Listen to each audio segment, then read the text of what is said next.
court pleases, my lord. My lord, a serious dispute has arisen between the defense and the state as regards the order that the court made yesterday. Which one is that? The state stance is that the court ordered that the dockets, that is now the Nongoma docket, and the other 4 dockets be perused here in court. Yes, quite. In fact, the court remarked that they may not be taken home. Yeah. However, the defense were of the view that the court order can be interpreted in such a way that copies can be made of those dockets, and we therefore could not reach those are privileged documents, are they not? An agreement yesterday. Indeed, my lord. I mean, and if you know your law, those are privileged documents. Yes. The state, the accused are not entitled to those documents as a matter of right. If you read State versus Chabalala, yes, in the Constitutional Court, it tells you that that is part of what C of the docket. Well, it's in our view, it's additional information. Yeah, fine. But the point is, they are not really. They are not yet charged. Yes. in the technical sense. In the matter was supposed to be enrolled, and the prosecutor in Post Luras came with a new version of the law that he doesn't have jurisdiction, which is not correct. Yes. And the charges were never laid, in other words. Indeed. They and then, as Mr. Brigadier says, they decided that they should investigate all those dockets, 4 of them. And thereafter, because they are situated in different parts of the country, they must apply for consolidation. Indeed, my lord. What section is that? Consolidation? Centralization and Mr. Of the charges. Yes. So you can charge a guy having killed a person in Cape Town, and then he goes to so-called the border of Mozambique and South Africa. Yes. And then you consolidate those cases. The cases handled here in Pretoria. Yes. Because the Supreme Court is the Supreme Court or the High Court of South Africa. If you read, there's nothing like the High Court of Gauteng. It's the High Court of South Africa with subdivisions in Gauteng, Northwest, Cape, KwaZulu Natal, whatever. Yes. But it's one court in essence. Indeed, my lord, and we've already seen in Exhibit B that there was centralization of the charges in this matter. Yeah. And we again this morning listened to the recording, and that's precisely what the court said, my lord. The stance of the state is exactly in line with what the court ordered yesterday. Yeah, but I made an order that they must be read in court. Is that not so? Yes, indeed, my lord. Yeah, so what's the problem? Mr. Ngomezulu, what is the problem with my order? Court pleases, my lord. My lord, the defense and the state, after we adjourned 2:30, we went to the office of my colleague, Mr. Baloyi, with the purpose of obtaining such copies. So it came this morning that there is a dispute regarding that. But yes, the whole of afternoon yesterday, there was no such a dispute. But in relation to, if I can take the court back to the request that we made during the evidence of Mr. Mkhani, Sergeant Mkhani. Yeah. The court made an order that we should have access to the docket. Yes, of course, yeah. And there but was not copy anything. That's why I said it must happen in this court. Because the last time you remember what happened. I remember what happened. Yeah, the order was taken and shown to our clients. That's why I said the rider is, it must not even taken to my sitting room. My lord, it all emanated from dockets 163. But now the state is alleging serious allegations against the accused. Where? And in terms of State versus Shabalala, he was supposed to disclose such information for a purpose of consultation. Which one? Which information is that? I mean, regarding the alleged or pending matter of murder. In the Nongoma case? The Nongoma case. No, State versus Shabalala is not applicable. Please. That's what was. State versus Shabalala is applicable to a case which is going to be heard at a particular time, where the indictment is drawn and where the clients, your clients have pleaded. Then you give, as a matter of constitutional right, in terms of State versus Shabalala, then the state is obliged, they have no choice, to give you all the contents of the docket which they are going to use, except, of course, classified information. But this is not applicable to Nongoma. I said I'm making the order in fairness to you because there is a possibility that you may want to glean information which affects the admissibility and otherwise of the confession, and you want to raise certain issues. But my submission, my lord, is that when the court remembers, every time the state is disclosing new evidence during the course of the trial, within the trial, was furnishing us with the contents, of which such contents, most of them, were not discovered during the trial. In this case, the issue of 163 started during during trial, within the trial. So why is the state at this stage reluctant, if during the course of it was, we even call it ambush discovered? Why are they not open before this honorable court and give us the content so that we go through? No, but Mr. Advocate Ngomezulu, yes, the state has been ordered to hand over the dockets to you guys. yes. The proviso is that they must be read by you in this court. You can read it to page 1 to page 100, no problem. But you are not allowed to make copies of those. Court, That's the order. It's a simple order. That has not been done. And I never said you can't make notes, but you can't make copies. Court, please. So that is the order. Njengoba izolo masisaqala inkantolo yayithe abameli bethu baboniswe lamadokodo lawa ekuthi Brigadier Gininda ukhuluma ngawo. Manje izolo bekwamele afundwe lawo madokodo kodwa kungayenzwa amakhophi. Manje kunokungazwani phakathi komshushisi nabameli benu, bona ingathi bebafuna ukuthi bathole yonke into. Ujaji uthi bona banelungelo yokuthi bangafunda yonke kodwa bangatholi amakhophi. Okwamanje ngenxa yokuthi lamadokodo wakhuluma ngokontanzi ukuthi kunamanye amacala ayikuthi mhlawumbe bangagcina sekuthi bamthwesa wona. Okwamanje akakathweswa lawo macala, yingakho ukuthi akwamenanga ukuthi kukhishwe amakhophi, kodwa ukufunda nokwenza ama-notes abameli benu banalelo lungelo lokuthi bangabhala ukuthi mhlawumbe nanoma ubrigadier ekhuluma ephana ngokufaka bese bakwazi ukubuza ngalento eyikuthi nabo bayibonile. And I'm saying this because there's evidence here through Sergeant Bokhano that he doesn't know you, Mr. Ngomezulu, and your attorney. He doesn't know how you acquired that information which is confidential to the police. Do you remember that? Yes, exhibit VV. Yeah, you remember. The investigating officer in that matter says he doesn't know how you gained access. You are not to blame, your attorney. He doesn't know how your attorney gained access to that confidential information.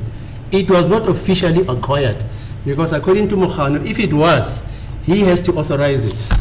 So it's not just a simple thing like.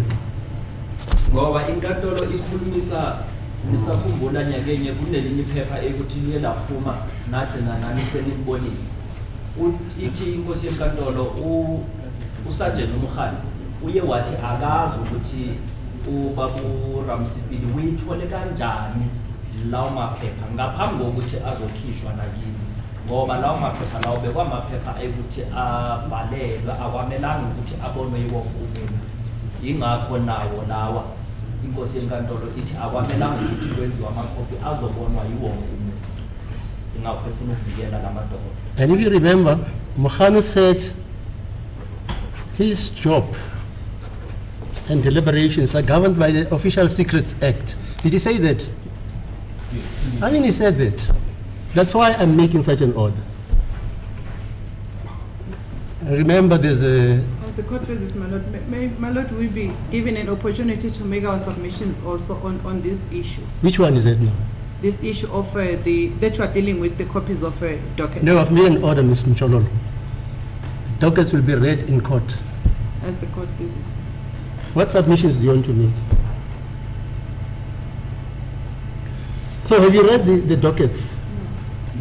No, How long do you need? 3 weeks? 2 months? We have not yet received them. Hello? We have not yet received them. Yeah, because he says you said you wanted to make copies. Where are the dockets? They are available, Manot. They are with Brigadier Gininda. Where's Brigadier Gininda?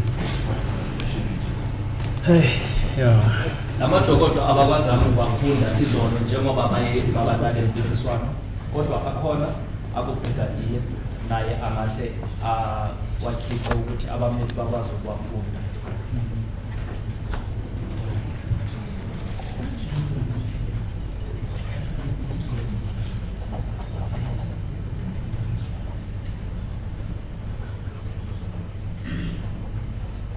So how long do you need to read those dockets? Because yesterday you had about two and a half hours. How long do you need? I think we don't even know how many pages are there and what. I saw those dockets, they're thin. I was looking at them. They are thin, madam. Yeah, thin. Thin. I was looking at them. How long do you take to read 100 pages? I can't confirm their thickness or their thinness. But I think we need to be at first with the docket because it's not only reading them, it's to read and analyze them at the same time.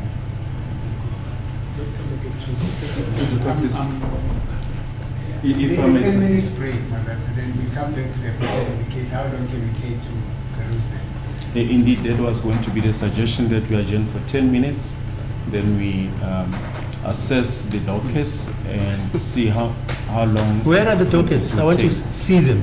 Yeah. Because I saw them yesterday. Yes. They are with the Brigadier Gininda Manot. He's just parking outside. He's parking. Yes. I'm told he's just making his way to court. Oh, I see. I think he was delayed along the way. So, Uyeza ubrigadier ubekade nento esambambile kodwa uyeza uyangena amadlela enkantolo. we request that we adjourn at least for 10 minutes, Manot. No, I'll adjourn after he comes. I want to have a look at the thickness. I saw thin dockets. As a good business. Inkosi yenkantolo ithi izomlinda aze afike bese-ke kula izothatha isinqumo ukuthi isikhathi esingakanani ukumisa ukuthi ababili bakwazi ukubona lawo madokodo. As soon as he's here, Manot, we'll let the court know. Maybe the court can just wait in the corridor. Yeah, I'm comfortable if I'm seated here. You should get out and leave me alone if you're uncomfortable.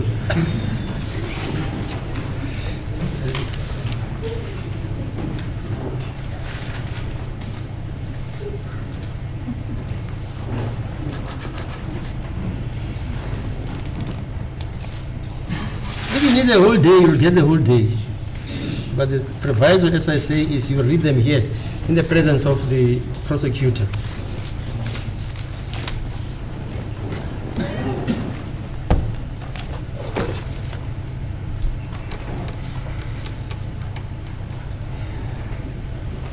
Because I remember I once handled a case of a certain police general. He was charged with whatever. Was amongst the charges was allegations of fraud and what have you.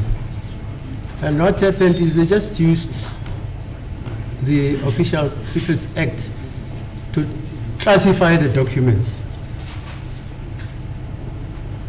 I don't know if you were in that group of prosecutors. And the prosecutor decided they can't go on because about that charge because The documents need to be declassified first. yeah.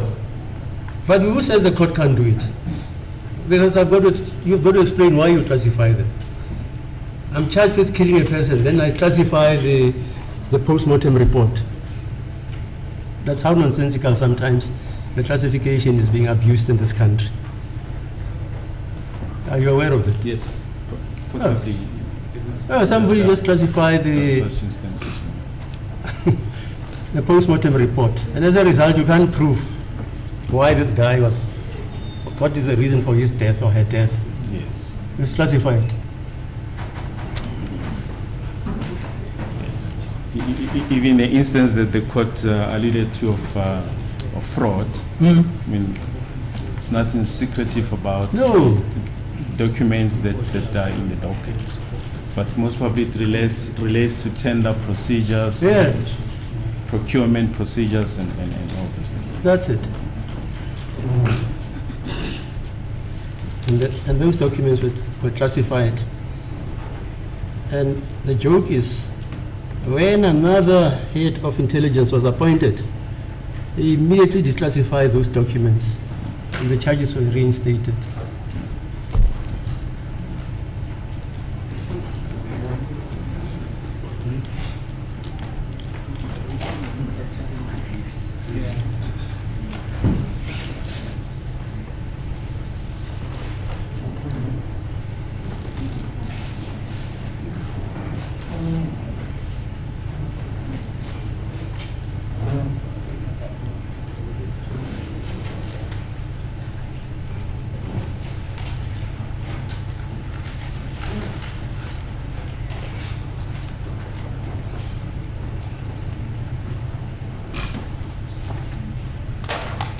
You remember Sergeant Mukhale said after the disclosure of that document that he now fears for the life of his witnesses. Indeed, my lord, and that is the main reason why. Yes, you remember, he said, I thought me saying that. He says, now I fear for the life of my witnesses.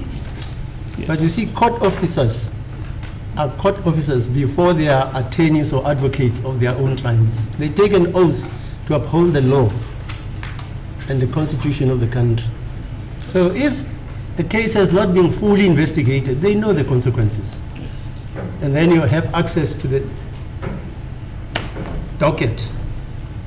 The matter is not fully investigated or finalized, being investigated. But here there are special circumstances which make this court to say they can peruse the docket, because it may be Mr. Gomezulu and others, they want to use the contents of the docket in disproving the allegations against their clients. I don't know. And indeed, my lord, the state wants to meet the defense halfway, but there's a serious concern that if copies are made of those dockets, that might spell the end of the investigation in those matters. So there's really a serious concern here. Yeah.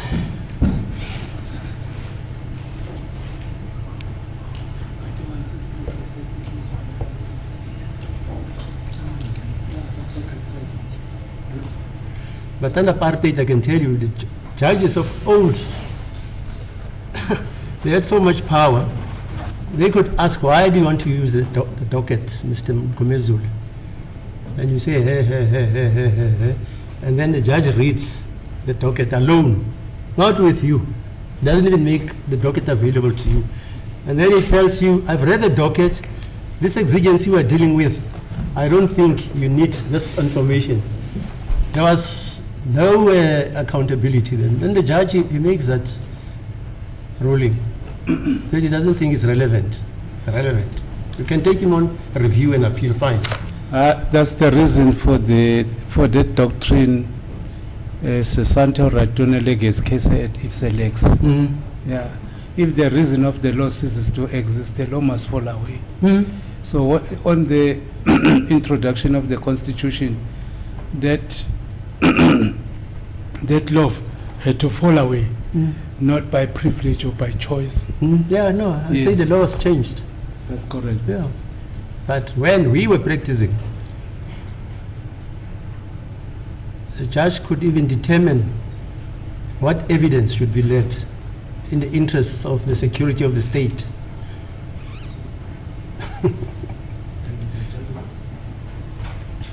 Hello? The attorneys back then challenged it because the court once asked me whether I challenged the lawfulness of the arrest of 1 and 2. So that Security Act, did the judge challenge it?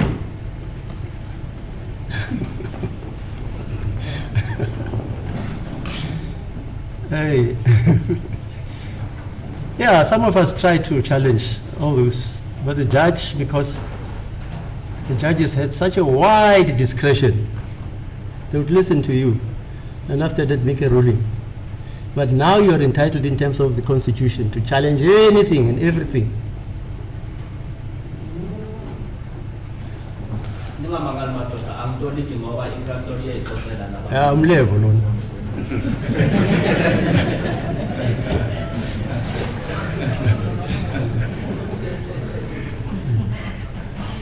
I think the current position is that there must always be a connection between the exercise of power and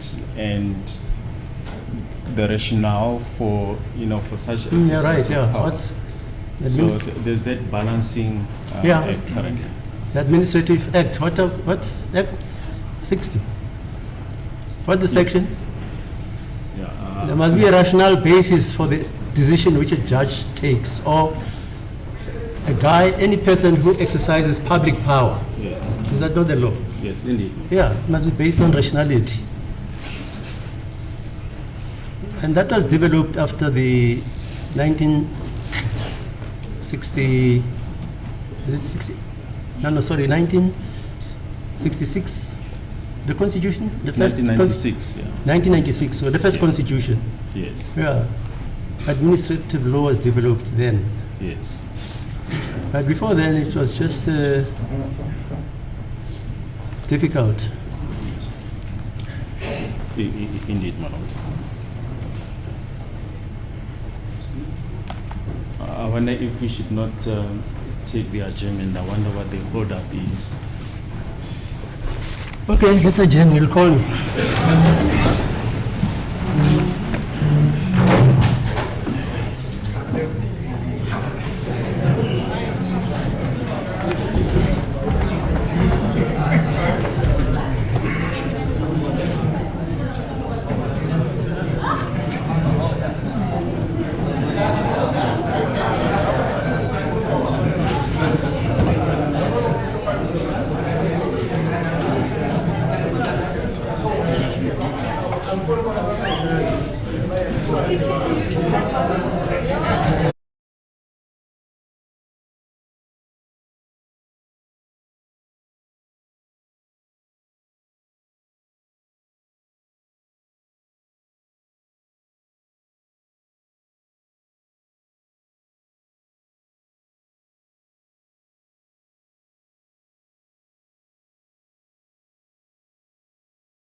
That's the A section, yeah?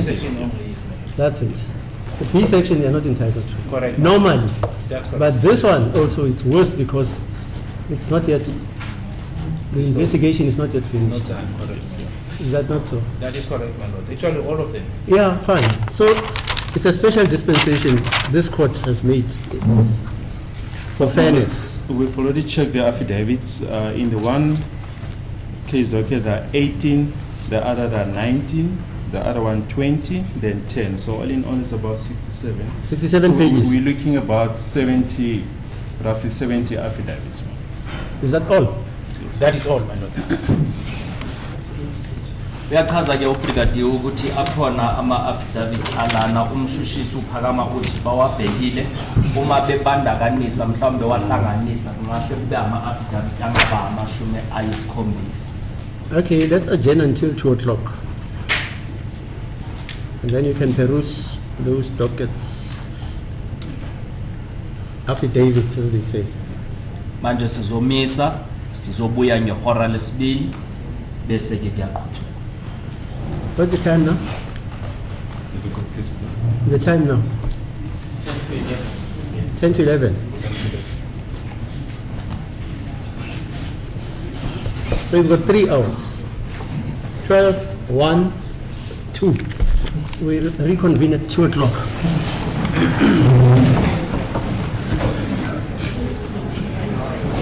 Let's wait to the end.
Yes, Mr. Ngumuzulu, any further cross-examination?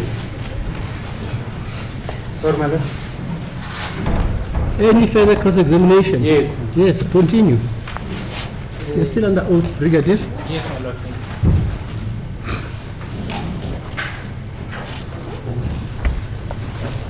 We were dealing with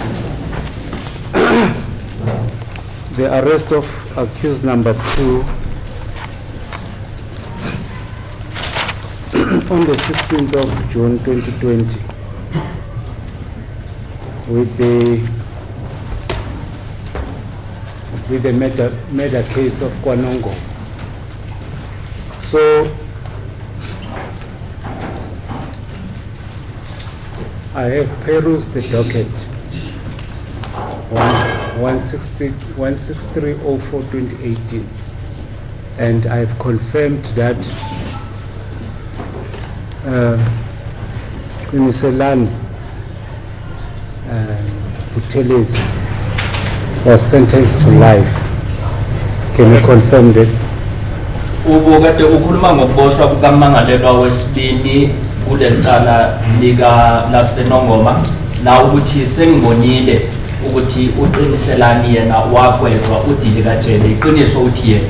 He was actually convicted on 6 counts, my lord. Yesterday, I made a mistake of not checking the B section where the sentence was actually recorded and also stamped by the High Court of Pietermaritzburg. So he was sentenced on 6 counts, including a murder charge and obvious ammunitions and other counts. But they are all listed here and cancelled them. Yeah, just mention them because I'm not aware of it. Uqiniselani yena ugwetshwe kwamacala waye ulahlwa amacala ayisithupha. La ukuthi izolo ngikhohliwe ukuwasho manje inkosi enkantolo ithi ubaba Gininda awasho.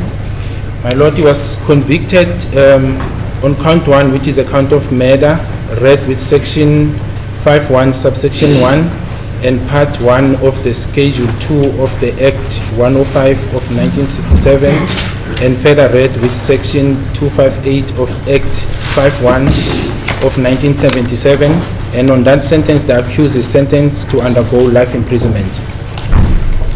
Icala lokuqala lokubulala umangalelwa yena uye wagwetshwa udilika jele. Then count 2, attempted murder, read with section 258 of Act 51 of 1977. Accused is sentenced to undergo 7 years imprisonment. Elesibini lokuzama ukubulala umangalelwa uye wagwetshwa iminyaka eyisikhombisa. Count 3, contravention of section 3, read with section 1,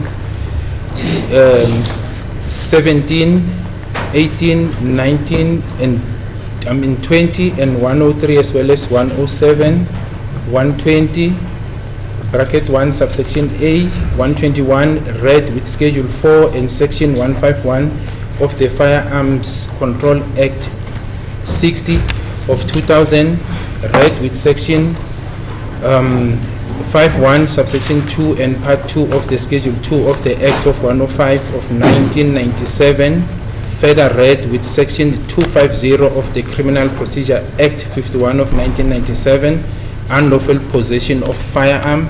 On that count, the accused is sentenced to undergo 15 years imprisonment. Kwicala lesithathu uqiniselani lokutholakala ephethe isibhamu esingekho emthethweni yena wagwetshwa iminyaka eyi-15.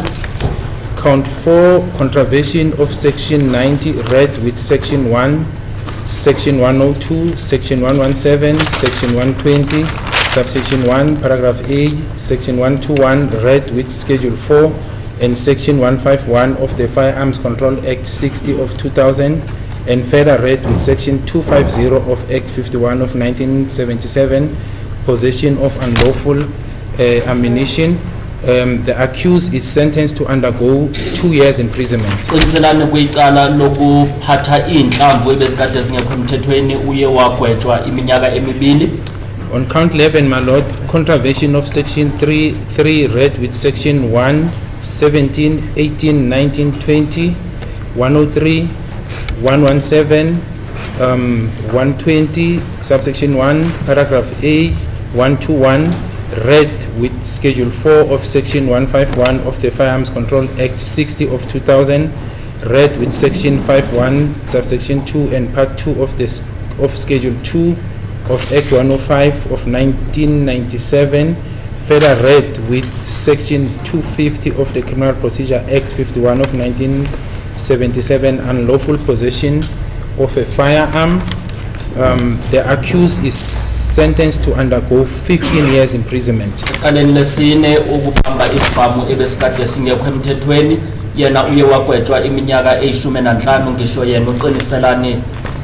then the last count, 12 months, not alternative contravention of section 4.1, paragraph 4, paragraph F, subsection 4, read with section 1, 17, 18, 19, 20, 103, 117, 120, and 121, read with section 4 of the Firearms Control Act 60 of 2000, read with section 5.1 subsection 2 and part of schedule 2 of the Act 105 of 1997, and further read with section 250 of Act 51 of 1977, possession of prohibited firearm to with firearm with serial number erased, and there the accused is sentenced to undergo 2 years imprisonment.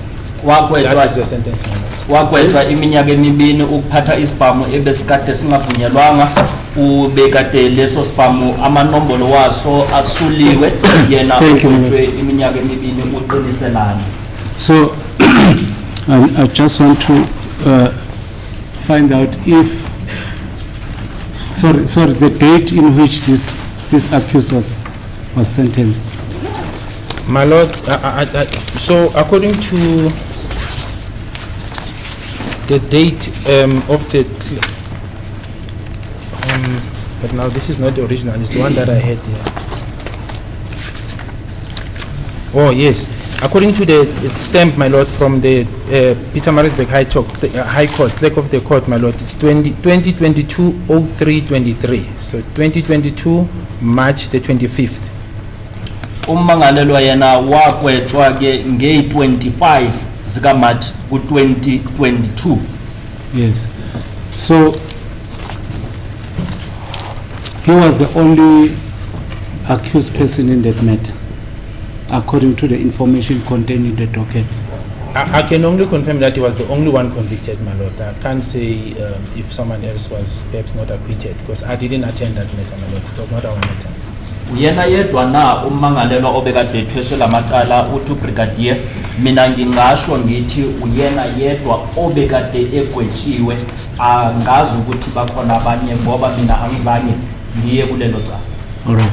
Insofar as accused number 2 is concerned, under that cast number, how is he linked? Well, I know that is linked by a witness, my lord. According to counsel has seen it. He was arrested. That's why Sergeant Bongani and Mapena arrested him. There is a statement of a person who links him on a number of issues. That he was participating, or rather alleged to have been participating unlawfully on, my lord. Manje, kuleli cala la kwaNongoma, uNtanzi uhlangana njani nalo? Uthi uBrigadier uhlanganiswa ukuthi kunofakazi owayenza istatement. Statement ekuthi sikhuluma ngokuthi uNtanzi yena wenzeni lelo cala la kwaNongoma. In addition, my lord, there was this intelligence. The late Sergeant Mapena was from crime intelligence, so I know that they were working on intelligence-driven operation as well, insofar as accused 2 is concerned, my lord. Futhi nomufi uSergeant Mapena wayekade esebenzisana wayekade kuyiphoyisa elisebenzisana naboqwepheshe bamaphoyisa naye ubekade eyingxenye yokuphenya lelo cala. So when looking at the statements of the arresting officers under the docket,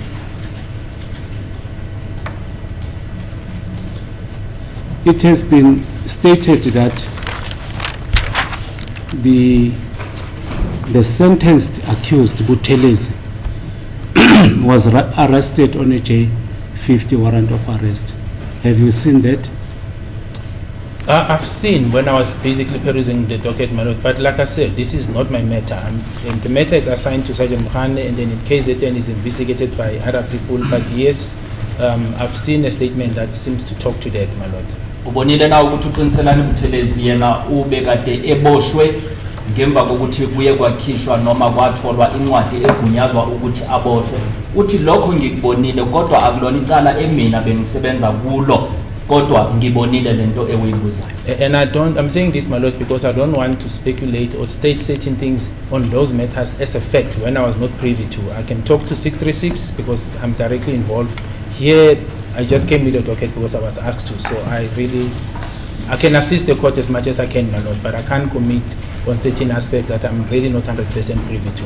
Futhi ke khona lapho angifune ukuqagela izinto ekuthi lezo ngizibonile ingakho ngingafuni ukuqagela ngikhulume izinto engingazazi mina ngifuna ukusiza inkantolo ngakho konke engingakwazi ukuthi ngiyisize ngakho. But Mr. Gininda, there's one problem I have in relation to the evidence of Sergeant Mkhane. When we confronted him with the information relating to case number 163, he kept on saying everything is with Brigadier Gininda. The docket is with Brigadier Gininda, to the extent that he failed to secure the docket until he concluded his. Who must we rely on between you and the evidence of Sergeant Mkhane? My lord, I can say before Sergeant Mkhane concluded, I think on the last day, the docket was found, before his evidence was concluded, and I spoke to Advocate Baloyi about it.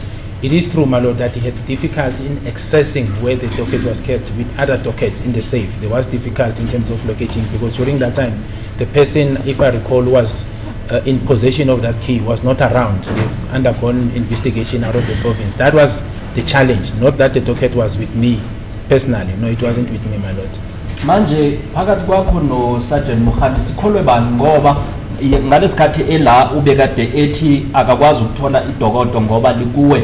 Manje ubrigadier uphendula uthi uyakhumbula ukuthi ngaphambi kokuthi uSergeant Mkhane aqede ubufakazi bakhe lilatholakala idokodo ngoba ngalesikhathi elibele phana ngobufakazi umuntu obekade ephethe iskhiya salapho sala amadocket ahlala khona bekade engekho ingakho ekade ehlupheka ukuthi atholele le dokodo. I'm putting to you that after perusal of the docket, there's nothing, absolutely nothing, directly or indirectly, that links accused number 2 with the murder case. The statement, my lord, the statement mentioned his name. It implicates him, and Sergeant Mkhane also disposed the affidavit. A warning statement was taken from accused 2. I can take it insofar as that. If counsel then wants to question the extent of the evidence, I think the IO will be a better person to take it further, my lord. Ngiyakutshela ngiyakwazisa futhi nokuthi mangiqeda ukufunda leli dokodo ayikho into ebandakanisa untanzi naleli dokodo lakwaNongoma. Uma ephendula ubrigadier uthi istatement siyasho futhi siphinda sichaze negama likaNtanzi nokuthi wenzeni. Uma ingabe ummeli angafuna ukuthi lelo daba alibuze futhi azalibuze futhi angahle usajeni loyano yenze istatement nalabo abanye angakwazi ukuthi nabo ababuze kodwa ubrigadier uthi yena ufakaza ngalokho akubona manje. Thank you. Brigadier, the matter has been finalized in Pietermaritzburg High Court. Was there any application for separation of trials if there were more than one accused persons? No, not from us. Like I said, my lord, it's a number of dockets. I know that insofar as accused 2, a counsel has seen the statement. He would have seen that there are a number of names mentioned there. It's not only him, and I don't want to go there unless I'm asked, my lord. And they are mentioned in relation to a number of dockets that were committed in different places, different provinces. Those dockets, some of them, and most of them were collected dockets. Those that were sub judice copies were collected at the time, and then later, not to disturb those proceedings, original were collected. And we're of the view, my lord, because of security reason, safety reason, the magnitude of the perpetrators or suspects that were involved there, that we should rather try and conclude the investigation, present the docket to the DPP for centralization, so that when you move on one jurisdiction, because otherwise we'd have had a situation where, for example, accused number 1 is taken all over the country, my lord. By so doing, beside the cost implication, there's a risk factor because the crimes involved are very, very serious and dangerous cases involved. We're talking about premeditated murders, firearms being involved, small firearms, ammunition, high-profile individuals being assassinated across the country. It's not an easy situation where you can just separate. There's a risk factor that needed to be considered.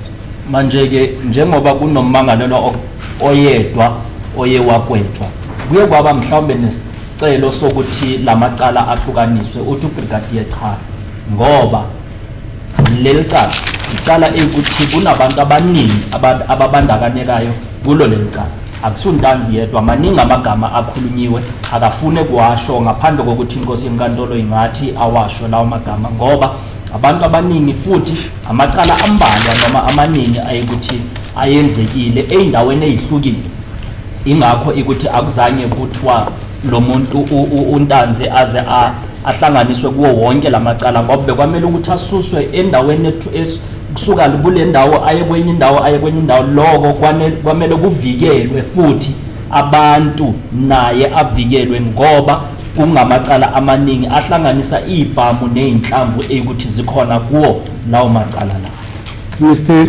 Brigadier Gininda, let me just be honest to you to say there's only one statement under 163 which mentions the name of Bongani Gininda, and that statement, that single statement, is attached to 3 other different dockets, and it relates to the merits on 163.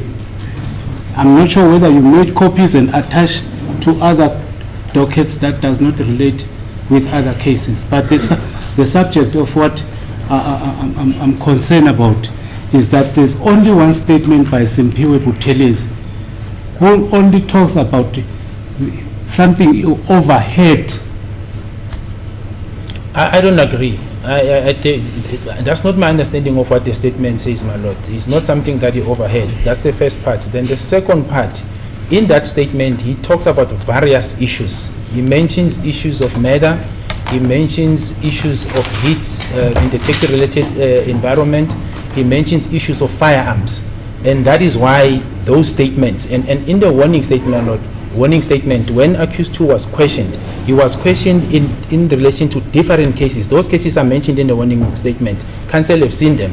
So that is why the statements relate to different matters. It was made by one person, but it implicates accused 2 with other people on various different matters, including the 163 docket. Chike ummeli yena uma ebuka kune statement esodwa ukuthi sikhuluma ngontanzi kodwa leso statement sifakwe kumadokodo ahlukile. Ubrigadier uma iphendula uthi uyala leso statement akusona statement esifanayo kulamadokodo. Statement ukuthi lo muntu wakabuthelezi ushilo ukuthi kwenzakeleni futhi amacala ahlukile. Uhlanganisa amacala wokubulala, amacala weyibhamu, amacala weyinhlamvu, amacala ahlukile ukuthi ubuthelezi ukhulume ngawo ingakho istatement zihlukile. And your, my lord, the accused is raising his hand. Tell me, you are saying, I mean, you are senior people. You are saying Simpiwe Buthelezi, that's the deponent. That's correct, my lord. You're saying he links, his statement links the accused with several cases. Correct, my lord. Including firearms, ammunition, etc. Correct, my lord. And now Mr. Gomez says, no, that is not so. My lord, it is so because not. Where's the statement? It is here, my lord. Just read it. Yes, because I can't have 2 officers of the court. You're a senior officer. My lord, can I make a request? The statement is here, and in this statement, I wanted to say the part that he also mentions this case. May I mention it because yes. Now, my concern, 2 people reading the same statement and giving it a different interpretation. So I want to hear. Yes, my lord, can I make a request? Just a quick request. In this statement, I don't know. The court can just advise. There are names mentioned here. Of witnesses which are known to this accused, because this statement does not only involve accused 2, I didn't want to mention the other accused. And this is the part that No, we you worried. know what? Just read that statement with everybody there, every name there. Jesus. manje kune statement ukuthi wena ukhuluma ngaso ummeli naye ukhuluma ngaso ukuthi nobabini ningabantu ukuthi niphethe ikhundla eziphezulu nikhuluma ngestatement ingathi azifani manje inkosi enkantolo ithi funda And whose funda statement is that? Is Gininda, that yonke into the ebhalwe deponent la there? What's his name? It's Simpiwe Buthelezi, my lord. Mr. Ngomezulu, are you referring to that? That's deponent? correct. That's correct. Okay, just read the statement so that funda we all know. istatement lisika It's not an Buthelezi objection per se. Who's that? It's not an objection. So what is it per se? It's just a concern that I have in view of the order that the court gave me. When you remember, the court said that in the interest of privilege or in the Yeah, I said that. secrecy, the information that is contained in the document should not actually be revealed. Yes, I said that. But what do you do, Mr. Mnisi, when you have two senior advocate, a brigadier, Yes. they read the same statement Yes. and they're telling this court different things? I think there's a way in which that can be resolved. No, me, I don't want secrets. Just read that. Thank you. Yeah. manje inkantolo ithi afunde namagama walabantu akhulunywe kule statement nangokho bekwamele ubrigadier bekathi ucela ukuthi angafundwa inkosi yenkantolo ithi afunde asho nalawo magama wabantu uyafunda ubrigadier I, Simpiwe Buthelezi, state under oath in English. I am an adult male born on the 5th of March 1974, residing in Kwanongoma, KwaZulu Natal, and currently unemployed and no contact number at the moment. I know Qiniselani Buthelezi and know known Mkwanazi from the same area, or known him as Mkwanazi from the same area in Mahlabatini village in Nongoma, where we both grew up. He is a known hitman around Natal and Johannesburg. Qiniselani has committed many crimes such as murder, possession of different caliber of firearms. Some of the firearms that Qiniselani used in killing people are supplied to him by a well-known gun supplier by the name of Bongani Mafika Ntanzi, who also comes from Nongoma area. Ntanzi Mafika is a very quiet gentleman and no one cannot suspect him. He is a firearm supplier and ammunition. Bongani Mafika Ntanzi is working in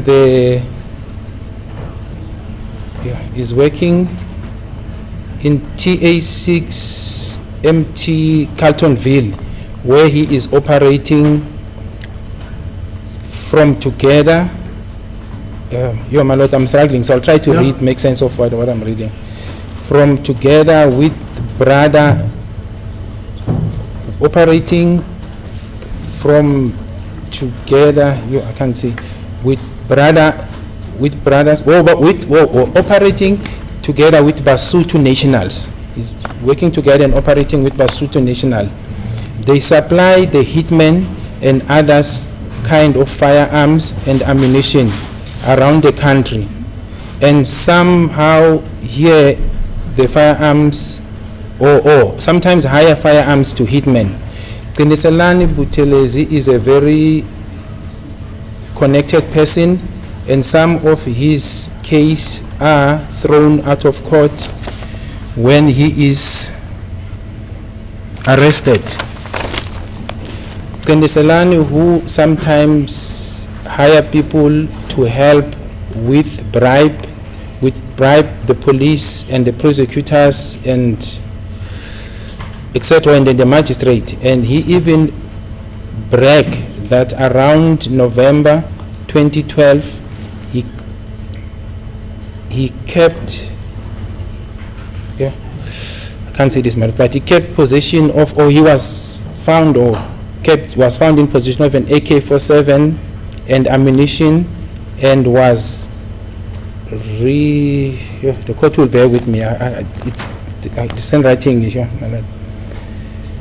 He further told that the firearm was Bongani's Tanzi's, Mafika Ntanzi, and he further told me that the AK-47 was one used to rob ShopRite in Phosphorus by Bongani Ntanzi and another man by the name of Nkani Ntuli and other unknown people to him. Policemen were shot. Around January 2014, I decided to move from Nongoma to stay in Mazulu Hostel in Phosphorus to try and make a living for myself. So was I can so that I can make mine. I suppose that's what I wanted to say, my lord. And I stayed working as at a taxi rank, marshal car and minibus. Sure. And the driver with I know approach by the name of taxi drivers. Sure, my lord, you will just have to bear with me. This for a gun to possess the firearm. And so it seems, my lord, he says he was approached by somebody at the taxi rank, taxi driver looking for a gun, or he was approached by a taxi driver looking for a gun to protect himself. And he specifically said he want a hot firearm, mentioning unlicensed one known as a pistol. I immediately contacted the Liselani to hook me up with Mafika Ntanzi. He now stays, who now stays in Johannesburg. Mafika Ntanzi brought a 9mm pistol and I took it to the taxi driver, and a 9mm myself. Then he received cash for the said transaction and ammunition, because the middleman of the firearm and ammunition, as a middleman of the firearm and ammunition, I was, sure, my lord, my sincere apology. This handwriting is difficult for me sometimes. Bongani Ntanzi used two firearms in Phosphorus house and surroundings, and had some secret meetings at the hostel with other people and share, I can't say what he said, or share certain things with me, share certain things with me, and I am talking about June 2014. There was a time around October 2014 where we used to hang out around with the hostel from home in Wanongoma by the name of Carlos. There was a time in 2014 where I used to hang out with the homies from Wanongoma, and the name of those people, my lord, seems to be Carlos, Mapisa, Nkani, Muzi, in a room where Kwabeni resides. Kwabeni is also from Wanongoma. Around November 2014, Bongani Ntanzi started to give me attention. He was always visiting me and sometimes bring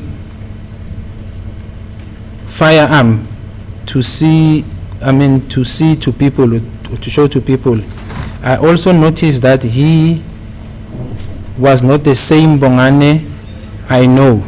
He became distant and not talk like before. And when I asked him, he said something is waking him, but I must not worry. He is sorry. He will solve it. We continue selling firearms to Keniselani and other people, especially in KwaZulu Natal, because there is a high demand of unlicensed firearm and ammunition. There was a time where Ntanzi Mafiga worked from Carltonville to Rustenburg. He found a better job in the MTE, and he still continued supplying firearms and ammunition. There was a time around the year 2017 where Bongani sold a 9mm pistol with ammunition to Keniselani. That pistol had a special name and made Keniselani to have power and bragging that he is carrying a very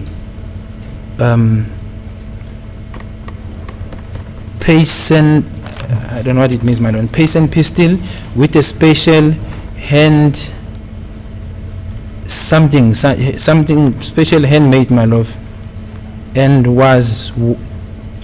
it was where at Phosphorus. I don't know where Bongani Mafika Ntanzi got this firearm from, and he didn't want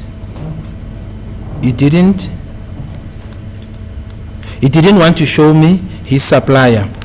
Bongani Ntanzi was staying in Rustenburg and making money securing firearms, and I also heard from Keniselani that Bongani is now making more money in that province. He also supplies more firearms in Marikana, and is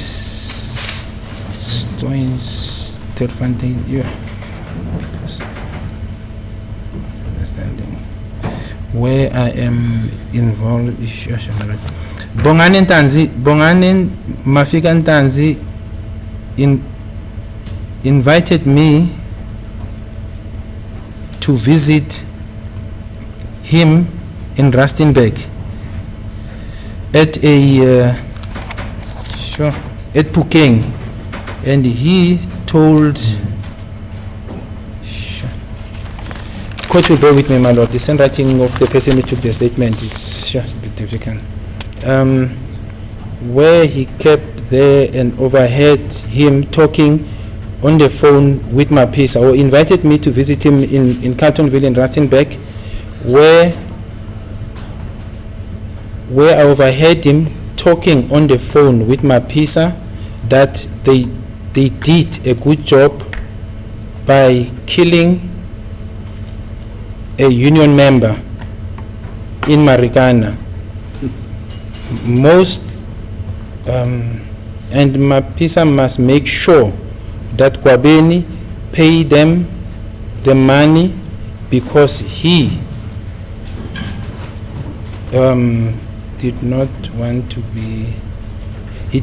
must pay the money because he did not want to be traced. Well, must make sure he must pay them the money because he did not want to be traced with bank accounts. I heard that the person that was killed is a big person and very powerful, and I asked him, is he also started killing people? And he said to me, it is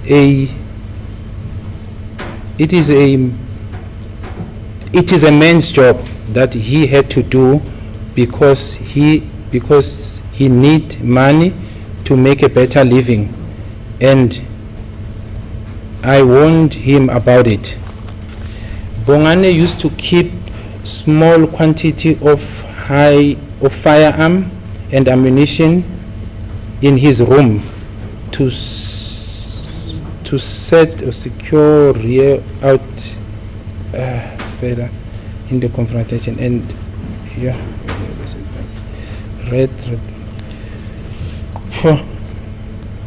and he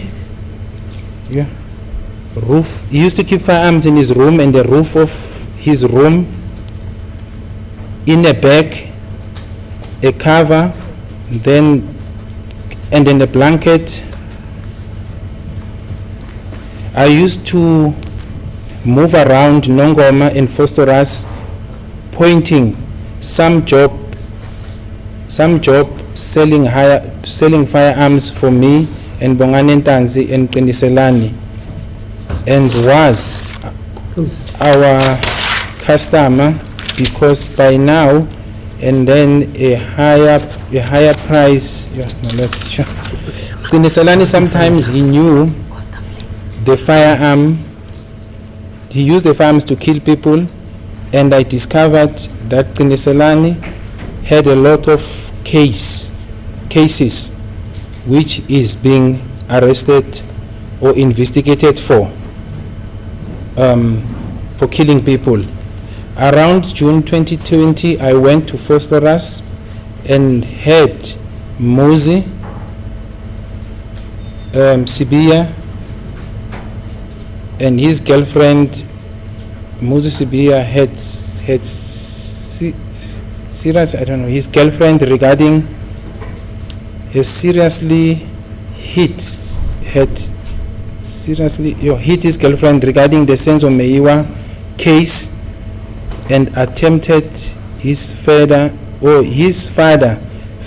paid a policeman to cancel up the case.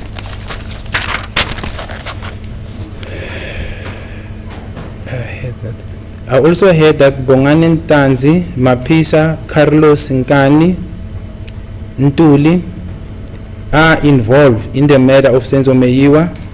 I was very angry at them because they have killed a very important person who was the national goalkeeper of our football club and Orlando Pirates. Around May 2020, I was approached and visited by Sergeant Mabena and Sergeant Mukhane from the South African Police Service. I didn't know how they found me because it was Carlos. By Carlos. And they started asking me, how do I know Qiniselani Buthelezi and Bongani Ntanzi? Sergeant Mabena told me that I am a gun supplier and I am supplying the hitmen with firearms and ammunition, and a lot of people were killed. And I became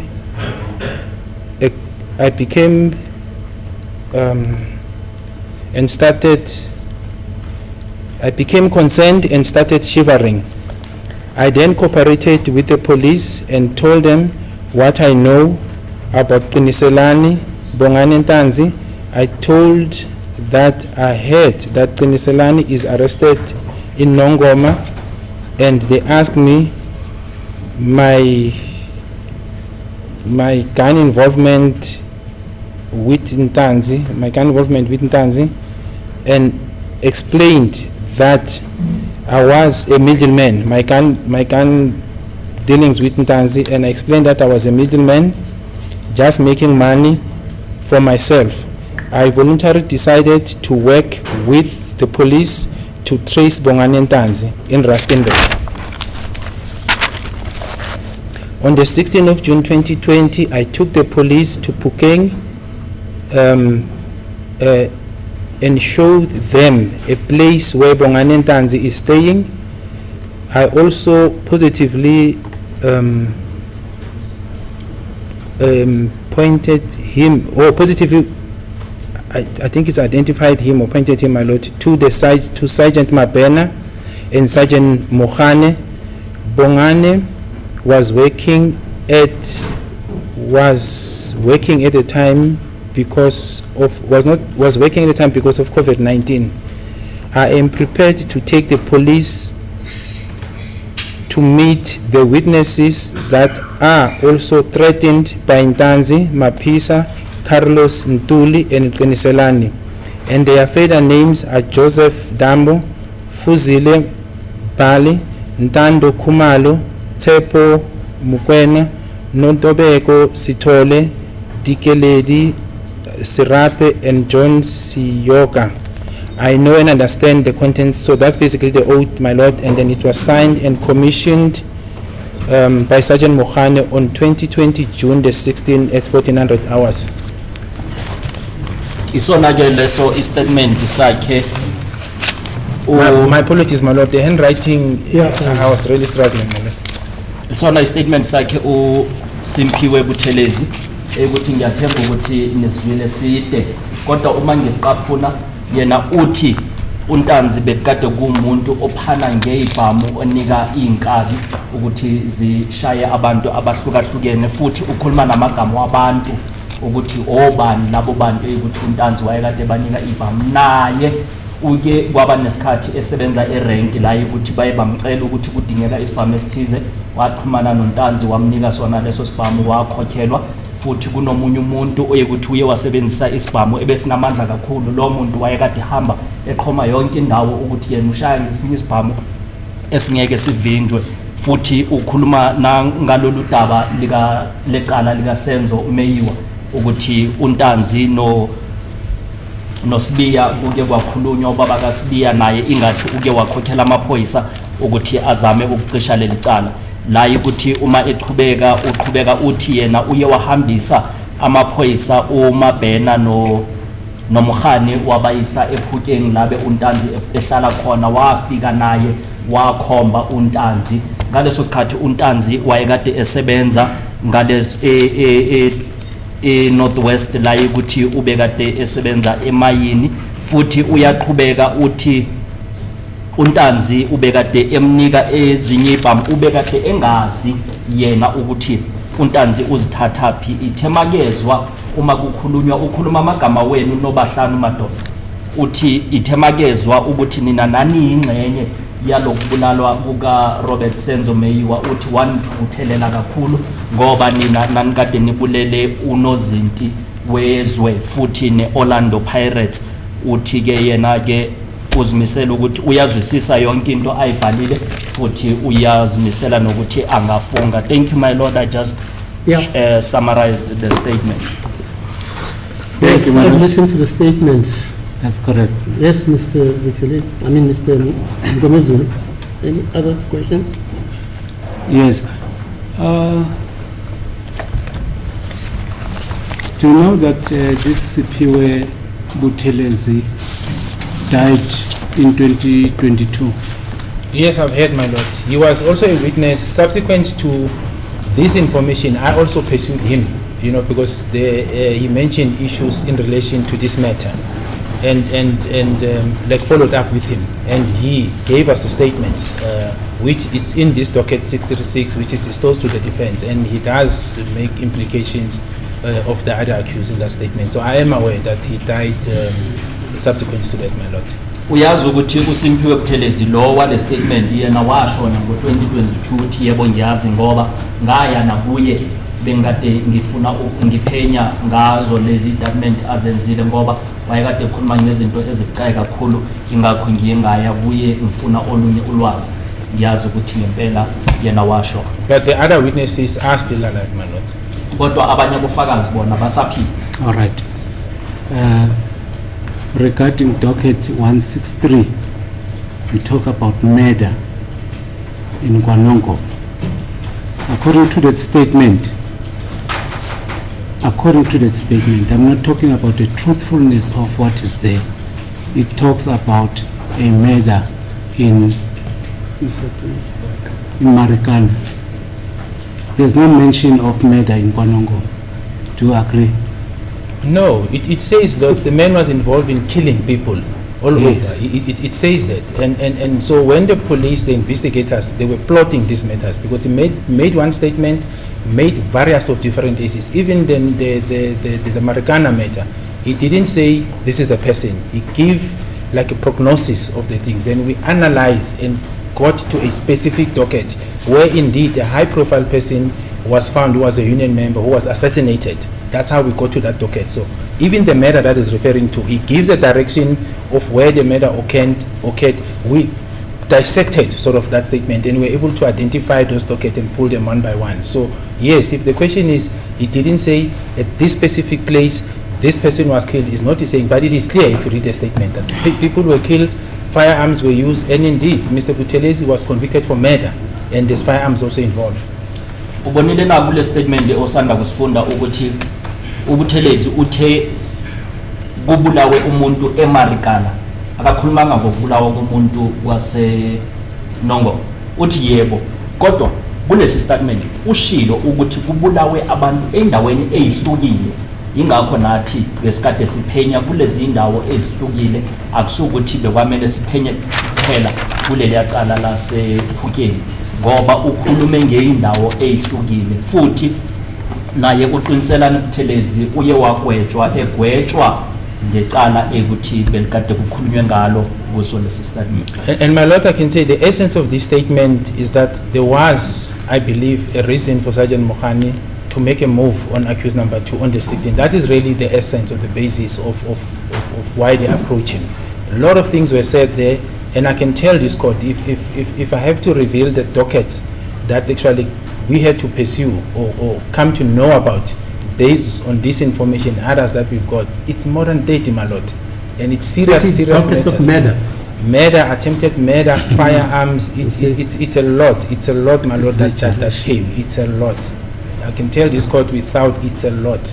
We are not even done. And I don't want to say bad things about this accused because I'm being asked now by counsel for accused 1 and 2. But a lot has come up, my lord. So it was not baseless. It is the truth.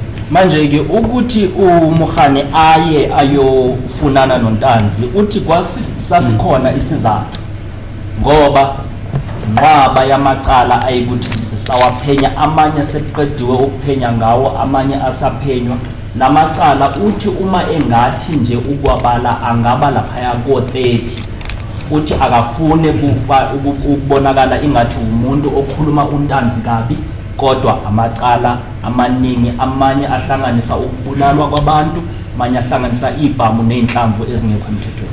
So let me just put it straight to you. I'm just putting to you to comment, and this is what actually emanate from the version of accused number 2. You have unlawfully and wrongfully arrested accused number 2 by accusing him with the murder charge, with the murder case under 163. And it is further my version that you had no other reason to contain him other than to put him under arrest so that you can solicit a confession from him. My lord, maybe just for clarity, is the statement saying I have unlawfully arrested accused 2 made in the general sense that the police, or is it directed to me in person? You. No, but I didn't arrest accused number 2. Well, he was arrested by, I was not there even when he was arrested, my lord. So that cannot be true. Yes, Sergeant Mokhane, and Sergeant Mokhane submitted his arrest statement. It's in the docket. It clearly indicates that he arrested him. I was not there. Manje ummeli uthi mangalelo wesibini yena uthi uboshwe ngendlela engekho emthethweni amaphoyisa hlangana naye uSergeant Mokhane uthi uBrigadier yena ubona ukuthi bambophe ngendlela esemthethweni futhi noSergeant Mokhane naye washo kwi-statement sakhe naye ufakazile ukuthi uNtanzi uboshwe ngendlela esemthethweni ngoba kwekade kuneyinsolakalo zokuthi ubandakanyeka kwicala. That is to say, on the 16th of June when he was arrested,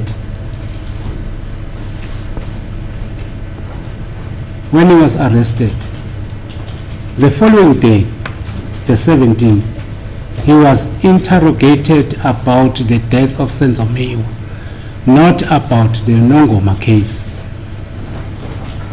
But that's not what is contained in the docket. It's not true. The warning statement, my lord, which it's in the docket. Counsel must have seen it. Whose warning statement is that? For accused number 2. It has never been. For accused number 2, the docket. Have you seen it, Mr.? No, I haven't seen it. The warning statement. Yes. No, but my lord, it's attached. Let me just we are dealing with the confession and the pointing out. My Lord, the warning statement is A8 in Nongoma 163. It indicates that he was questioned for this Nongoma 163 and other matters, because these matters that were in with Nongoma case 163, a warning statement was taken from accused number 2 and he signed after the warning statement was taken, where he denied all the allegations. Allegations were put to him, case numbers were reflected, not one case.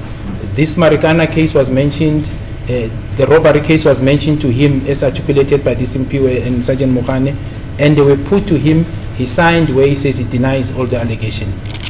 Uthi-ke ummeli uNtanzi yena uthi uboshwe ngendlela engekho emthethweni ngoba uboshwa namuhla nge-16 zikaJune, kusasa sekabuzwa ngecala lika Senzo Meyiwa.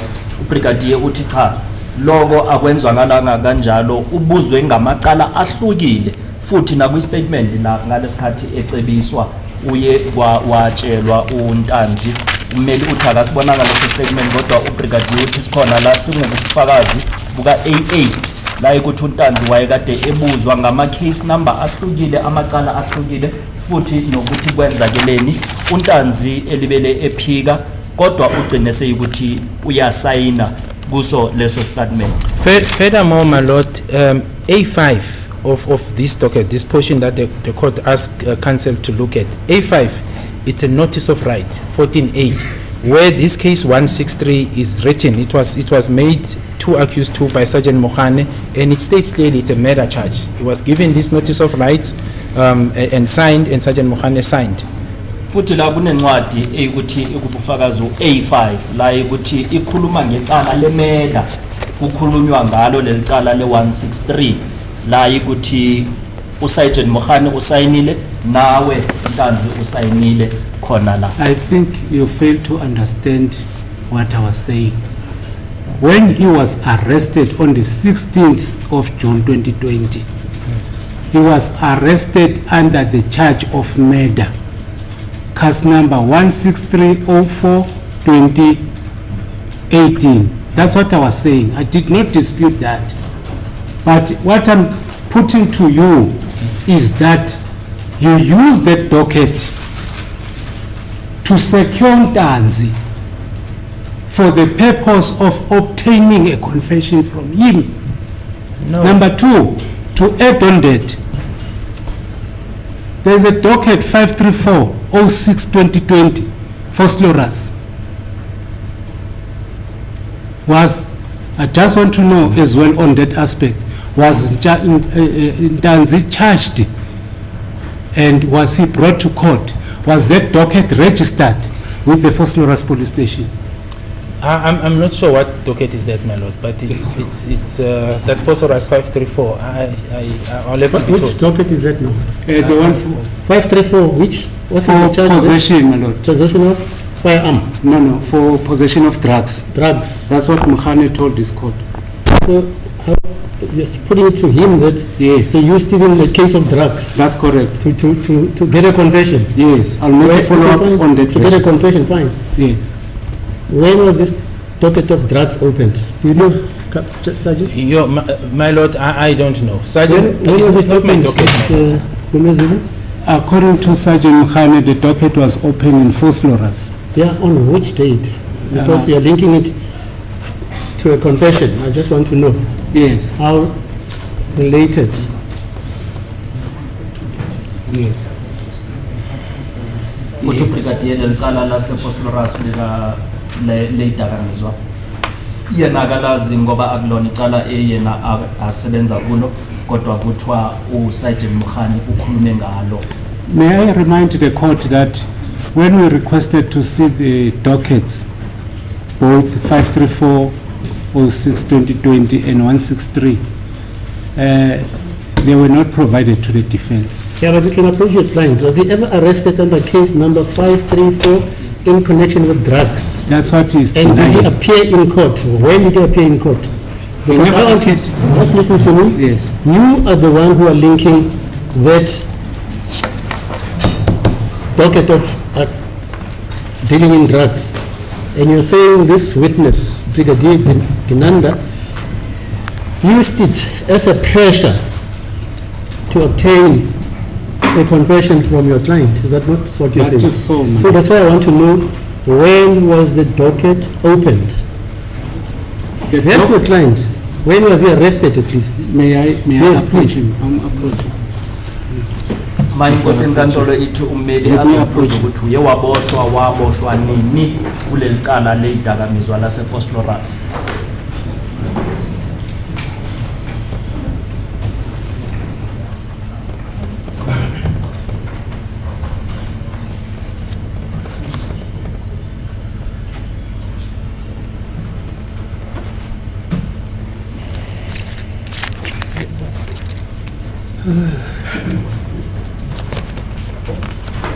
My instruction is that for the first time, accused number 2 heard about the the docket under 534 and 163 heard from Sergeant Mukhane. He has never been arrested and never been charged with such cases. No, that's not how I recall the evidence of Sergeant Mukhale. Mukhane, No, not the lady, Mamfundis, as you call him. I'm referring to the male. No, Mukhane. I know, wasn't Mukhale, sorry, the lady. Wasn't she the investigating officer? Mukhola. Mukhola. So, no, for accused 2, my lord, it was Sergeant Mukhane, the male. The male. The male, yeah. In relation to the drugs case. No, so the drugs case, my lord, it was Sergeant Mukhula. The court is right, but that drugs-related case is Tembisa matter. Yeah. That is Sergeant Mukhula. The murder docket, and I think the case that counsel is referring to, they saying it's Sergeant Mukhane. So that's the case that I'm lost The about. murder docket, which murder docket is that, sir? The 163. The one we're dealing with. The one we are dealing with. I want to remind the court that accused number 2 was taken to Phosphorus Yeah, on the 19th. yeah, that's when you said they must divert. Yes, that's when they called Brigadier Gininda, who told them that they must go to Moroka police station. So my lord, perhaps let me start answering here.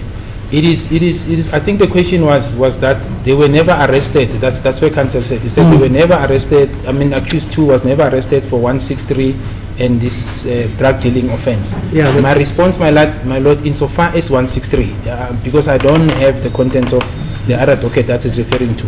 Insofar as 163 of 4/2018, I don't agree with counsel because this is the docket he just read. The notice of rights are here. The warning statement is here, but furthermore, my lord, OB, occurrence book, that have been submitted as evidence in this court, were presented, and it is clear that accused 2, after the arrest of the 16th, he was detained at the police station under this case number. So it will be incorrect that he was not arrested for this case number. And then he was then booked out, I think on the 19th in the morning hours, to court. This is the day now where they made a diversion and went to make a confession. So insofar as 163, I can confirm, my lord, that he was arrested. The other matter is the one that I'm saying, I don't want to say wrong things, my lord. Uthi akafuna ukukhuluma izinto engasizona ubrigadier isikhulukazi uma kukhulunywa ngale licala leyidakamizwa uthi lelo akanalo ulwazi ngalo alaziyo yileli le-163 la ukuthi uye uNtanzi uye waboshwa futhi Ntathabusa uye wakhishwa eyiswa enkantolo uthi ilona icala alaziyo uma kuthiwa uNtanzi akazange aboshwe uthi ngaleli lika-163 unesiqiniseko sokuthi uNtanzi waboshwa. All right, let's just deal with 163 according to your evidence. Was he formally charged under docket 163? Was he ever brought to court under 163? Did he appear in Gwanongoma court? My lord, we dealt with this. I think I did indicate that yes, he was processed, now the formal processes. Yes, And yes. what I was reported is that when he was taken to Phosphorus, where they intended to transfer him that side, there was, the matter was not enrolled. together with another matter. That's what I was informed. I was not part of this process, but that's what I know, my lord. What I do know is that indeed on the OB, he was booked out for court purposes, my lord. Kuleli cala le 163 uNtanzi uye wathweswa na amaqala wayiswa enkantolo futhi wavela na uthi ubrigadier mayiphendula yena unolwazi alizwe bamcebisa ukuthi uNtanzi ngempela yena uye waboshwa ukuyovela kwamanje kulayi ukuthi baye bamcebisa ukuthi akazange avele ngenxa yokuthi amaqala lawo akazange athulwe enkantolo manje uthi lona ulwazi analo ngaleli cala le 163. And that is why, my lord, so sorry, counsel, sorry, I don't mean to interject. My lord, that is why I said then, subsequent to us knowing that this matter was not enrolled, this is now this one, and there were these other matters in different provinces where I took a decision that let these matters be investigated, concluded, and presented so that we have one central point to move on as and when, the investigation are concluded. But the magnitude of work, obviously, then, has overtaken us up to this stage, my lord. Ngemva kwalokho kula mina ithema ngizwa ukuthi lelicala alizange lifakwe enkantolo ngiye ngathatha isinqumo sokuthi wonke lamacala lawa ake aphenywe ukuze sizokwazi ukuthi siwahlanganise wonke kodwa ngoba umsebenzi umningi gcine seyikuthi uphuma ezandleni zethu ukuthi sikwazi ukuphenya wonke lamacala ngesikhathi. So let's get now into the aspect of a confession. Questions arising from the confession that was taken on the 19th of June 22. My instruction is that prior to the taking of that confession by Colonel Mboto, by Colonel Rapatu, it's my instruction that accused number 2 was assaulted, subjected to torture, he was choked with the plastic, poured with water, and electrocuted. That was prior to the making of that confession. Will you dispute that? It is, maybe let me understand, my lord, also. Is this assault saying I was there, or is it a general remark that happened in my absence? It's a version of accused number 2. I said prior to the, and did not mention the name of anyone, prior to the alleged confession being taken, he was tortured. I'm still coming to the people who tortured him. I'm just putting the basis that he was tortured, electrocuted, and choked. My lord, what I know, and I'm answering on the basis of what I know. When I interviewed him the first time on the 18th, with regard to the first alibi, there was no indication from him that he was assaulted, and he was not assaulted also at any stage when he was with me, and that is with regard to the following of his first false alibi, because that is when I came across him. He was given his rights in terms of the Constitution. I spoke to him. I did not detect or see any visible injuries, nor there was any of such complaint reported to me. Mina ngalesikhathi ngikhuluma naye uNtanzi ngaphambi kokuthi azoyenza lesiya azogunyuluka laphayana, mina ngiye ngakhuluma naye ngimbuza kodwa akazange angicebise ukuthi ushayiwe, ulinyaziwe noma unesikhalazo esithize. Ngaleso sikhathi ngikhuluma naye akazange nje angitshele lo. Now, so sorry, counsel. Now, moving forward, my lord, then the confession was made when I got hold of the document. This is now after meeting Colonel Rapadu. In the documents, because it was given to me by Lieutenant Colonel Rapadu, nowhere was it recorded that he's got any injuries or complaints. Futhi ke ithema ngithola amaphepha asuka ku Lieutenant Colonel Rapadu, yena akukho la ukuthi ubhale ukuthi uNtanzi wayekade elimele endaweni ethize. Now, furthermore, my lord, when he was detained on the 16th, as I said, I assisted in coordinating the occurrence books.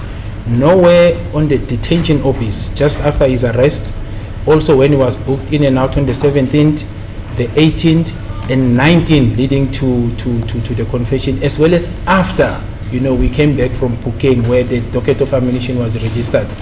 All those OPs do not reflect that he was at any stage booked in or visited and found that he is complaining of assault or there are injuries that were seen. So on those bases, my lord, it will be difficult for me to say, he was assaulted. It was not brought to my attention. Evidence that is before this court suggests otherwise, my lord. Kulamalanga ayikuthi ngibe nontanzi kusukela nge-18 kuyofika nge-19 fikela size siya nasephukeni. Asikho isikhathi la ukuthi kuye kwabhalwa khona phansi kwincwadi ezama-OB ukuthi untanzi ushayiwe. Angizange ngibone lapho ukuthi untanzi kubhalwe ukuthi ushayiwe noma ulimele endaweni ethize. On the 18th in the evening,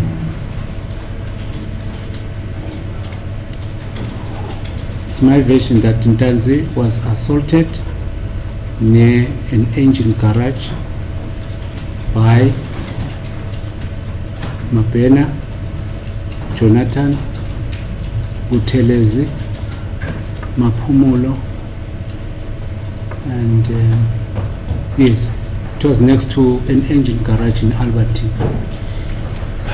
My lord, I was not there. As I indicated, the last time I saw him on the 18th, it's when we were following the alibi in Carltonville.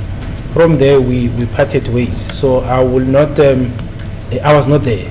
All I can say, like I said earlier, my lord, there is no indication in the OBs, including the 18th, because I made arrangements to collect those OBs and peruse them. Nowhere it's documented, even on the entries of the 18th.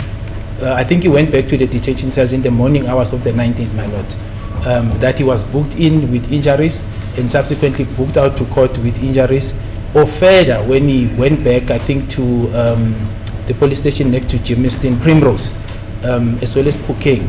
None of those occurrence books, my lord, suggest such assertions, my lord. That's how far I can answer it, my lord. Uthi untanzi yena nge-18 ushayiwe ngase-engine garage eshawa uMaphumulo, uButhelezi, uMabhena noJonathan bebalapho ngaleso sikhathi bemshaya. Uma iphendula ubrigadier uthi mina bengekho, ngeke ngikwazi ukuphendula lokho, kodwa ithe uma ngihlola ama-OB wonke akukho la ukuthi kubhalwe ukuthi untanzi ushayiwe uma ezofakwa estorisini, futhi nanoma ekhishwa ayisiwa kuleli police station elase Primrose akukho nala kubhaliwe ukuthi untanzi ukhishwa ushayiwe, nanoma efika ngale akukho la kubhalwa ukuthi untanzi ufika eshayiwe. And for your information, Sergeant Mkhane, when it was firstly put to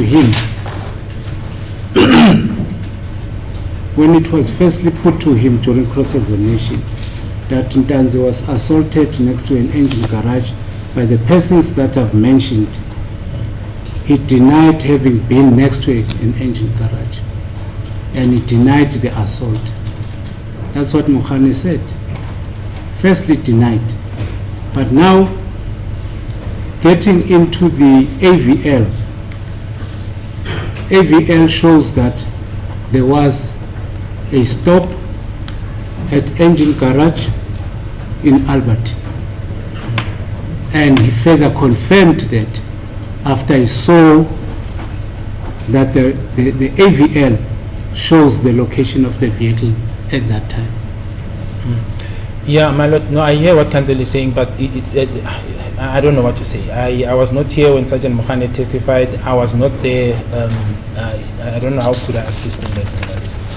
Manje ke ngizwazise eqaleni uMkhane ithe makukhulunywa ngendaba yase engine yokushawa kukaMangalelwa, yena eshawa inabantu laba asesikhulume ngabo, yena uqale ephika ukuthi azange asondele ngase engine garage. Itheke mase sekuvela lo buyabufakazi beAVL kulayi ukuthi uye washo ukuthi yebo bekangase engine, kodwa ukushawa bona ugcine sekuthi uyakuphika. Ubrigadier uthi mina bengingekho, ngeke ngikwazi ukuthi uMkhane utheni futhi nalaphayana engine mina kangingekho. And this that question is misleading, because the version that was put to Sergeant Mkhane was that en route to Moroka on the 19th of June. That's when the assault took place. But this version was later adapted to say that the assault took place on the way back from Carltonville.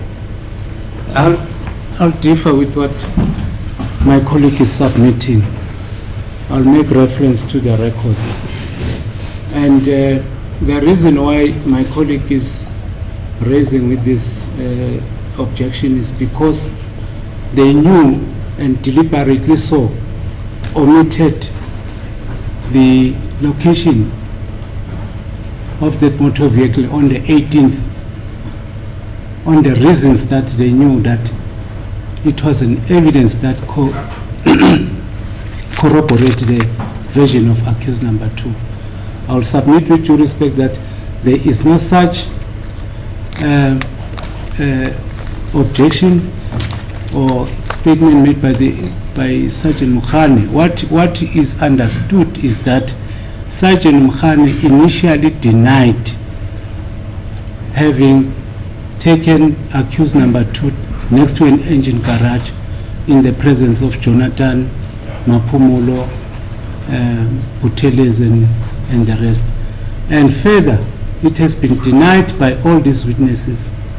I mean, the SWAT unit to be next to an engine garage at any given stage when it was put to them that Ntanzi was assaulted on the day. But what I can put to you now is that when Jonathan, Buteles, Mapumulo were cross-examined in relation to the version given by Ntanzi that he was assaulted next to an engine garage, they also denied having been next to the engine garage. They also denied having assaulted accused number 2. As a conclusion, we will repeat the same objection that the version that was put was that this assault happened on the 19th of June. Not on the 18th. On the way, yes. On the way to Moraka Police Station. Yes. That is not true. We'll definitely rely on our records.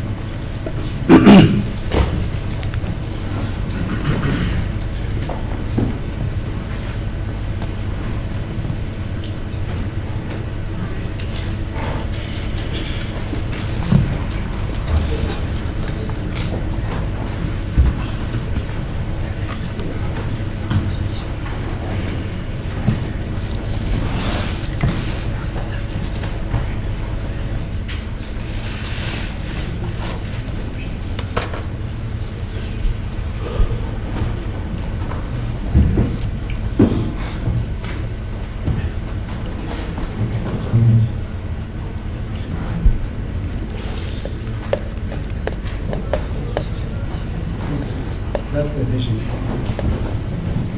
May I proceed, my lord? Yes. Yes. I'm putting to you that the version of accused number 2 is that on the 18th he was assaulted and later he was taken back to Pretoria North where he was kept. And 2 hours later or 3 hours later he was booked out again. In 19. No, it's not the top. After he was assaulted, around about 12 o'clock midnight, he was transported back to where he was kept at the police station. It was Pretoria North. So 2 hours, so when he was booked in at 2:30 in the morning and was booked out around 5 or around 4 to take him to Vosloorus police station on the 19th. Can you dispute that? The booking out, my lord, I will not dispute that because I think I've seen, although I'm not sure about the time, but I will not dispute it because if it's not accurate, it's not far from that. So that part I will not dispute, my lord. The part that I want to dispute clearly and without a shadow of a doubt is the impression that the state, including myself, I suppose, we deliberately kept the information of the 18th because we knew that it has issues. That's not correct. When I received the request for the AVL, I made that application, my lord. I made that application. And the request was the information for the AVL to be provided from the 30th of May 2020 to the 24th of June. All the days. And when I say all the days, I'm not saying selected days. Every day. 30, 31, 1, 2, 3, 4, 5. Once that was obtained, my lord, because it was voluminous, I consulted with the state as to which parts to make it easier does the defense and the state wants to deal with. I was never given the date of the 18th. And when that is why the initial package didn't include the 18th, because I then took the request, not that I prepared it myself, sat with the expert and said, please package this information according to this date and submit your affidavits so that it can be presented. And that's how it was done, my lord. Later, when additional dates were requested, we followed that same pattern. So at no stage was information kept away. That is really not correct. Because enkantolo indaba leyo yokuthi uNhlanzi uye wabuyiselwa esitokisini ebusuku uthi ubrigadier lokho angiphikisi nangokho uma ngabe isikhathi singafani kodwa sicishe sisondela khona lapho.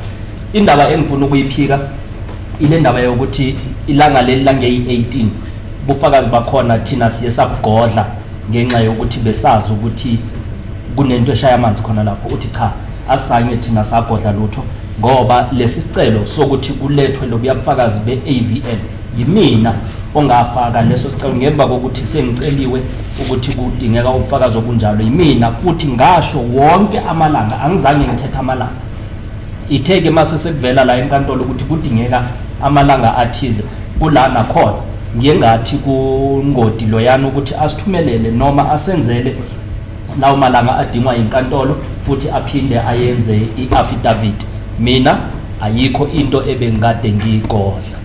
May I just further take you on the version at engine garage? Sergeant Mkhane conceded when he was cross-examined on the AVL of the 18th of June 2020. He conceded to say he was at engine garage. That's where they bought water and some stuff.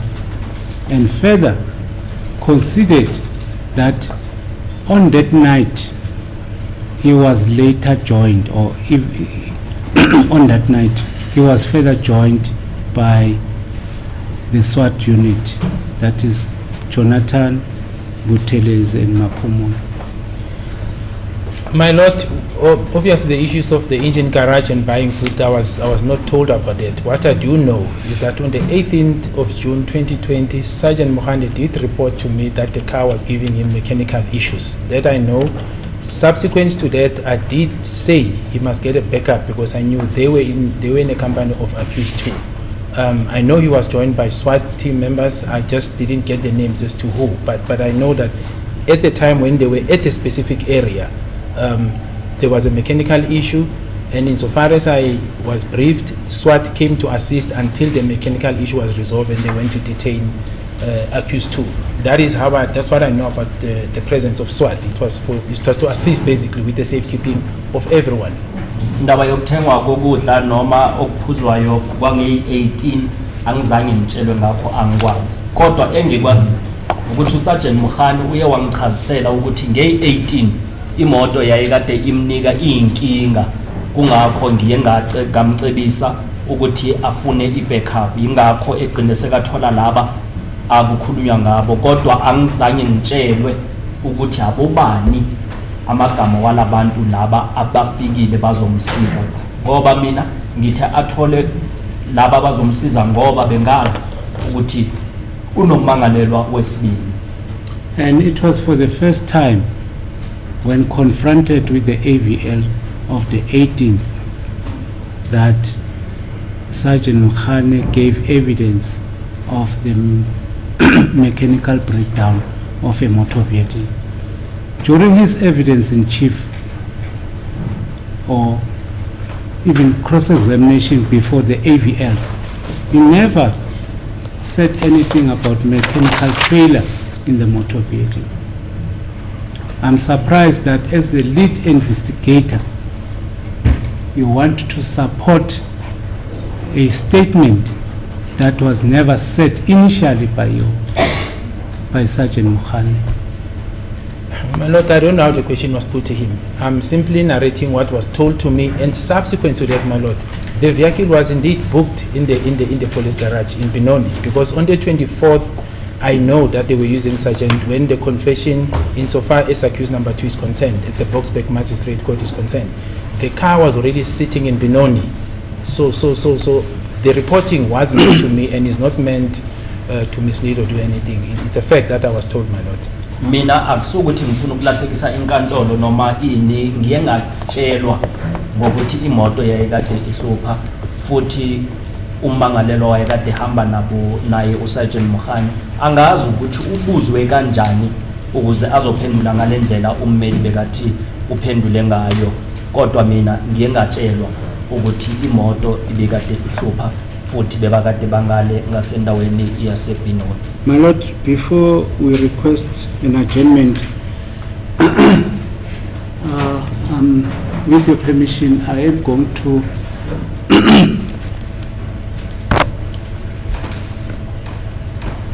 pause on this cross-examination for the 18th, because I didn't want to juxtapose and show no logic in what I'm asking. And I will provide the records tomorrow morning relating to the evidence that is now given by Brigadier Gininda about the AVL of the 24th of June.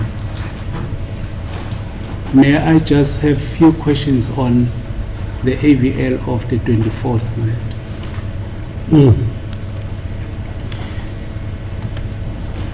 As I'm saying to you, putting what has been asked from Mr. Sergeant Mkhane, on the 24th, is it your evidence also? Can you confirm it under oath that on the 24th, the Toyota Fortuner was in Benoni and it was not transporting accused number 2 to Boksburg prison, to Boksburg court? No, it was in Benoni. I think the AVL record, my Lord, shows that we gave it to the defense. It's not a point of contention. The AVL, I remember, went through it, and I think it was there few days before the 24th. My recollection on the 24th, it is parked in Benoni. It's a mechanical police garage, my Lord. Ngiyavuma ukuthi nge-24 imoto le i-Toyota Fortuner yayikade ingahambisi ummangalelo wesibini, ngoba ngiyazi futhi ngibonile nakwi-AVL ukuthi yapakwa laphaya eBenoni amalanga ngaphambi kokuthi i-24 zifike. Yes. The reason why I requested permission or indulgence to the court to deal with the date of the 24th is because, firstly, I'll bring the records tomorrow in the morning, whereby there was a ruling by the court when we objected on the use or the giving evidence on the AVL. And the court made a ruling and I'll provide that ruling that has been made by the court, which was considered by Sergeant Mkhane to that motor vehicle was interlinked